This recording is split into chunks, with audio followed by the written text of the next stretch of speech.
మరి నా నా శత్రువుల పక్షమున నా పక్షంలో నువ్వు వ్యాజ్యమాడు, శత్రువులతో వ్యాజ్యమాడయ్యా, భక్తి లేని జనం ఉన్నారు నా చుట్టూ అంటున్నాడు. అట్లాగే కపటము అంటే వేషధారులు, అంత వేషమే. మన దగ్గర ఒక మాట, బయట ఒక మాట, మన వెనక ఒక మాట మాట్లాడుతూ ఉంటారు. కాబట్టి కపటము కలిగి దౌర్జన్యం చేయి వారి చేతిలో నుండి నీవు నన్ను విడిపించదువు. నువ్వు తప్పకుండా విడిపిస్తావు దేవా, అది నాకు తెలుసు.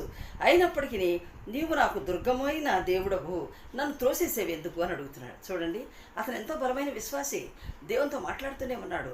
అయినప్పటికీ ఏమంటున్నాడు? నీవు నాకు దుర్గమైన దేవుడవు కదా, నన్ను ఎందుకు త్రోసేసేసావు దేవా అని ప్రశ్న వేస్తున్నాడు దేవునికి. ఇంకొకటి రెండవ ప్రశ్న కూడా వేస్తున్నాడు. నా శత్రుబాధ చేత దుఃఖాక్రాంతుడనై సంచరించనేలా. ఎస్, మనకు కూడా దేవుని భక్తులు ఎంతగా ఉంటామో ఎప్పుడు శత్రువులు ఉంటానే ఉంటారు, శత్రుత్వం వహిస్తారు. మన మనసులో ఎవరు శత్రువులు ఉండరండి, మనం ఎవరిని శత్రుత్వం కోరుకోము. కానీ మనల్ని చూసి వ్యసనపడేవాళ్ళు మనతో ఎప్పుడు కూడా శత్రువులు కానీ వ్యవహరిస్తూ ఉంటారు. దేవునికి స్తోత్రం, హల్లెలూయా. నీ వెలుగును నీ సత్యమును బయలుదేరి చేయ్యా అంటున్నాడు. నీ వెలుగు నీ సత్యము బయలుదేరి చేయి నాకు పక్షంగా, అవి నాకు దారి చూపుతాయి, అవి నాకు త్రోవ చూపుతాయి అని అంటున్నాడు. చూడండి ఎలా అడుగుతున్నాడు దేవుణ్ణి. మనమేనాడైనా మన జీవితాల్లో అడుగుతున్నాము ఆ విధంగా?